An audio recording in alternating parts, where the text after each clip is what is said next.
चलिए जानते हैं कुछ सवालों के जवाब जो हमारे पास कुछ सवाल आए हम चाहते हैं कि आप हमारी मदद करें उन सवालों के जवाब जी। खोजने में।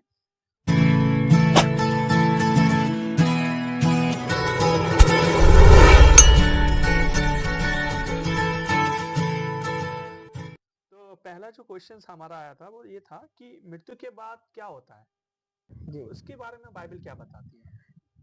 ये बड़ा एक गंभीर विषय भी है और एक सवाल भी है, क्योंकि अक्सर लोग सोचते हैं कि मेरे इस जीवन के बाद क्या होने वाला है। जी। अनेक धर्मों में अनेक प्रकार के सिद्धांत हैं, लेकिन हम केवल बाइबल के उस परिप्रेक्ष्य में देखेंगे कि मृत्यु के बाद मनुष्य के साथ क्या होता है।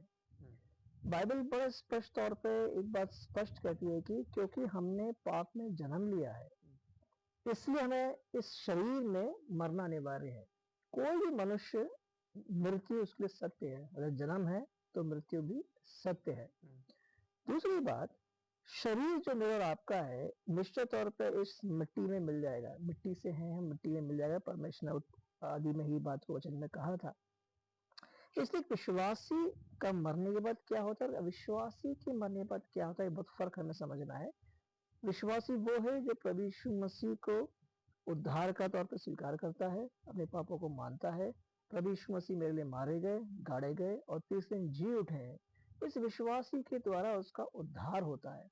और जब एक उद्धार पाया व्यक्ति जब मरता है तो उसका शरीर निश्चित रूप मर जाएगा, नश्वर हो जाएगा, मिट्टी में मिल जाएगा, लेकिन उसके प्राण, उसकी आत्मा, कहा जाता है कि पैराडाइस, ये कहते हैं स्लीपिंग प्लेस, या बाइबल में कहा अनेक बार वचनों में, नए नियम में, प्रभु यीशु से वो मरी नहीं हो, सोई हुई है। इस शब्दों को इस्तेमाल किया, मतलब क्या है, तात्कालिक तौर पे हमारी आत्मा एक ऐसे स्थान पे जाती है यहाँ पे सोने को दर्शाता है। कहा जाए पैराडाइज रेस्टिंग प्लेस इंग्लिश में भी कहते हैं। और उस स्थान को परमेश्वर ने, इस बात को स्पष्ट तौर पे कहा गया है।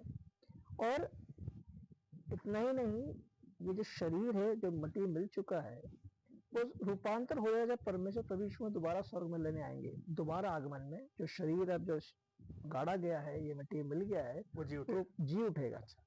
तो ये बड़ा है कि अनेक वचन के पदों में, वचनों में लिखा गया है, जब एक नया आकाश, नई पृथ्वी की सृष्टि होगी, एक महिमा है, पर एक शरीर को हम प्राप्त करेंगे और वो मांस और लहू का नहीं होगा, इसलिए ग्लोरीफाइड बॉडी को इंग्लिश में कहा गया है। अच्छा। एक ऐसा जीवन जो एक नया शरीर प्राप्त होगा। तो हमारा निश्चित तौर पे, और जब न्याय होगा, बाइबल को बात कहती है हर एक व्यक्ति का मरना और न्याय होना निश्चित है। इसलिए उसके प्राण, उसके नए शरीर के साथ हम एक सिंहासन, परमेश्वर सिंहासन सामने खड़े होंगे और न्याय होगा। तो एक विश्वासी का मरने के बाद उसकी आत्मा परमेश्वर के समीप या उसकी उपस्थिति में चली जाती है। और विश्वासी का भी कहा जाए मरने के बाद आत्मा भटकती नहीं है। उसका शरीर नष्ट होने के बाद भी उसकी आत्मा भी रेस्टिंग प्लेस में जाती है। अच्छा। लेकिन न्याय के समय में जो विश्वासी है, और एक विश्वासी जब न्याय होगा तो निश्चय तौर पर अविश्वासी की आत्मा एक नरक में डाली जाएगी और विश्वासी की आत्मा स्वर्ग में परमेश्वर साथ हो लेगी। तो ये बात स्पष्ट तौर पर हम समझें मृत्यु क्या होता है, ये बात आपको मैंने फर्क समझा दिया है।